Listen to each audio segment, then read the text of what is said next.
سالكا سبل المعالي مخلصا ترجو من الرحمن رفعة منزلي شمر. Fleeing from fate to fate. 40 ahadith on contagion and pandemics by Mufti Muhammad Taha Karan. Chapter 1. Contagion. Hadith number 1. There is no contagion. عن أبي هريرة رضي الله تعالى عنه قال: قال رسول الله صلى الله عليه وسلم: لا عدوى ولا طيرة ولا هامة ولا صفر وفر من المجذوم كما تفر من الأسد. رواه البخاري. Abu Hurairah radiallahu ta'ala anhu narrates that the Messenger of Allah sallallahu alayhi wasallam said, there is neither contagion nor bad omens, nor omens associated with an owl, nor omens associated with safar, but flee from a leper as you would flee from a lion. Narrated by Imam Bukhari. Superstitions of Jahiliyyah. The society in which Islam appeared was one in which superstition and myth had come to supplant faith and fact. Crucial decisions were made with the help of a range of methods of augury, such as the direction in which startled birds flew off, and the random pattern in which arrows were cast.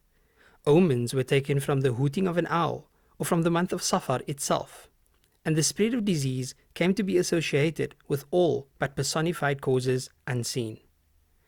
Absent amidst all of this was recognition of Allah as the prime cause of all things. The rectification of this situation came in the form of ahadith such as the one above, in which superstition is, as a rule, summarily and conclusively negated. 4 things stand negated in the hadith: contagion, bad omens, owl-related omens, and the month of Safar. A question arises here.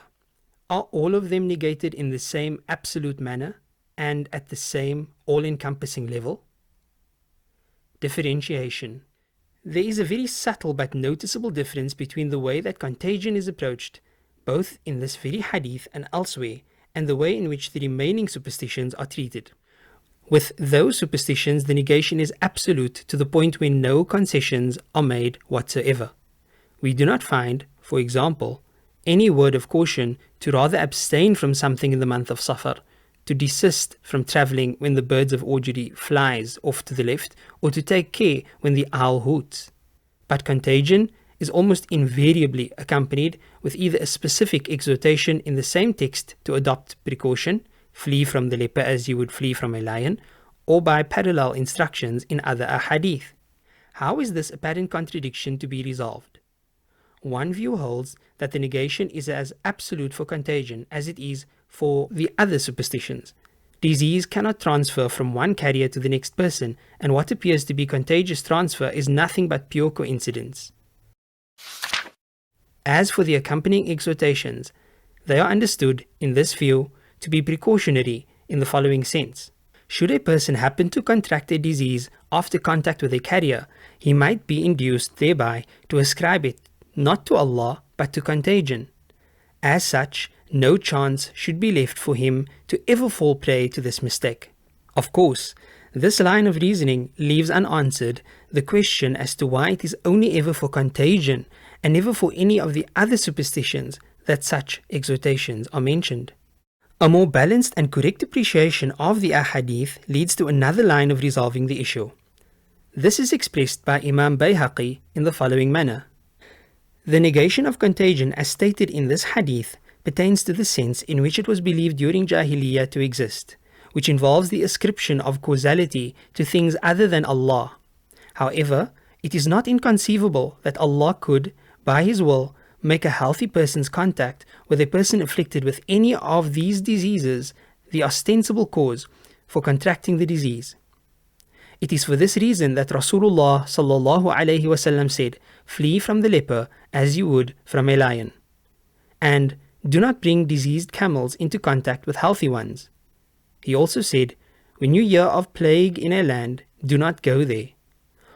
All of that happens by virtue of the fact that it was predestined by Allah.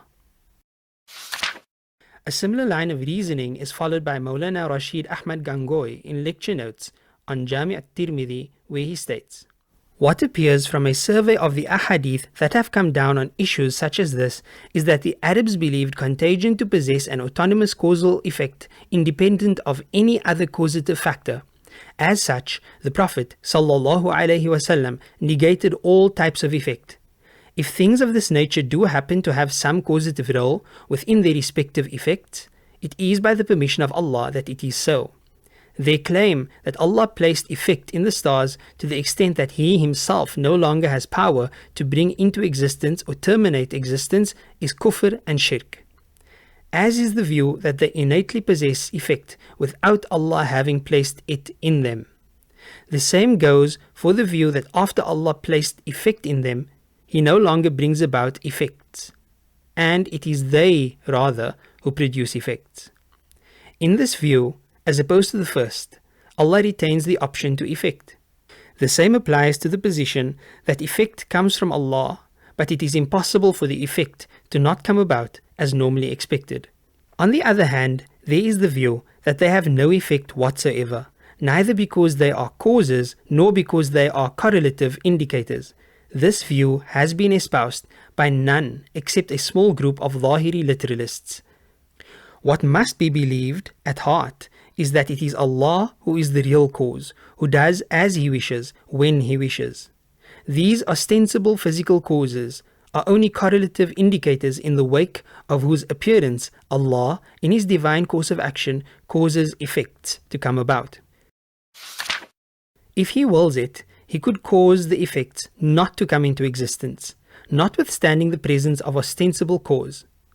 This is similar to how He placed a certain level of effect in medicine without such medicine having any intrinsic effect on letting the results emerge. They are therefore no different from rain. When a cloud forms, it appears that there will be rain, notwithstanding that our certainty is not connected to the rain, except if so wished by Allah, Lord of the worlds."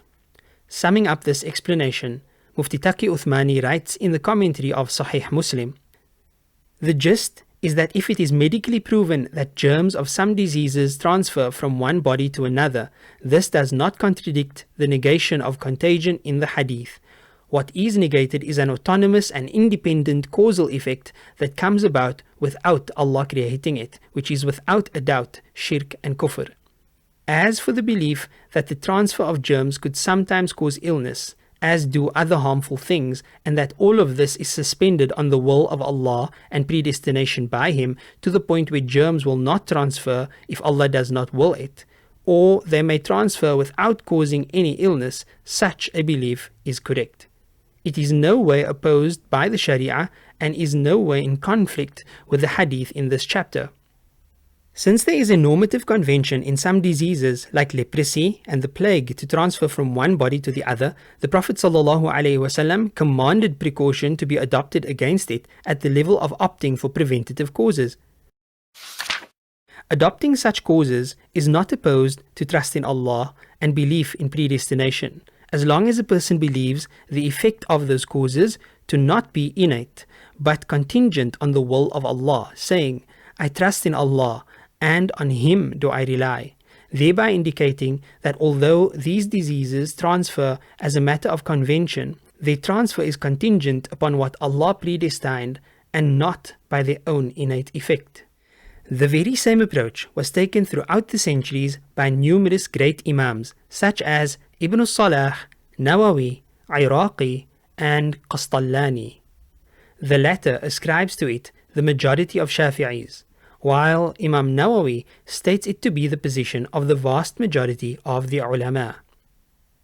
What emerges from this discussion is that causation operates at two levels. Real causation, which belongs exclusively to Allah and in which no act of causation ever fails to produce its effect. Apparent or normative causation, which exists in apparent physical causes. At this level, the apparent cause may well fail to produce the effect. What the Hadith negates is the equation of apparent causes with Allah as the real cause, or the supplanting of the latter with the former. With Islam emerging in a pagan Jahili society, this was exactly the approach needed to wean people from the depths of fetish and superstition. At the same time, the existence of apparent causality was duly acknowledged, both in the same negating text and in other texts of equal authority. Causality, and specifically the manner in which apparent causality in nature relates to divine causality, was an issue to which much attention was given in Islam's tradition of ilmul kalam, or scholastic theology. Here, Ash'ari theologians such as Imam Ghazali held the standard of divine causality proudly aloft. Ghazali insists that the apparent correlation between an ostensible cause and its supposed effect does not represent a necessary relationship. In Tahafut al-Falasifah, Incoherence of the Philosophers, his celebrated refutation of philosophy, he writes, "There is no necessary relationship in the correlation between what is normally believed to be a cause and normally believed to be an effect. Rather, whenever we have two things where neither of the two is the other, nor does proving or disproving the one entail proving or disproving the other, then the existence of the one does not of necessity mean the existence of the other, and the non-existence of the one does not of necessity imply the non-existence of the other. For example, quenching thirst and drinking, satiation and eating, burning and contact with fire, light and sunrise, death and decapitation, cure and taking medicine, bowel action and taking a laxative, and so forth, onto all other observed correlations in the fields of medicine, astronomy, industries and crafts. That they align in correlation is only because Allah preordained them to be created in tandem, and not because they are necessarily and inextricably interrelated. For it is well within the ambit of divine ability to create satiation without eating, death without decapitation, life continuing beyond decapitation, etc. The theological position expressed by Imam Ghazali here is called occasionalism. It centers on the idea that created things cannot be the efficient causes of effects, and that it is Allah who in fact creates every effect. It is of particular interest to note that this doctrine, as advanced by Ghazali and the Ash'ari theologians, has in recent years found support from a surprising angle: quantum mechanics. Beyond turning Newton's notion of a mechanical universe on its head, advances in this area of physics have provided to an increasingly nihilistic world reason to pause and reconsider the supposedly scientific foundations of its atheism. On the area in which quantum mechanics connects to occasionalism, Karen Harding writes in the conclusion to her article Causality Then and Now, both Al-Ghazali in the 11th century and quantum theory in the 20th century imply that the world is very different from what common sense would lead one to believe. The appearance of objects is deceiving. Objects do not have an independent existence, as one has come to expect. Objects are created each moment, either by God or by an act of observation. Furthermore, it is not possible, even in principle, to predict the exact behavior of objects, but only the probability of occurrences. Such a view of the physical world is, then, both old and new. شمر وكن للعلم دوما طالبا لا تيأسن ففيه عذب المنهل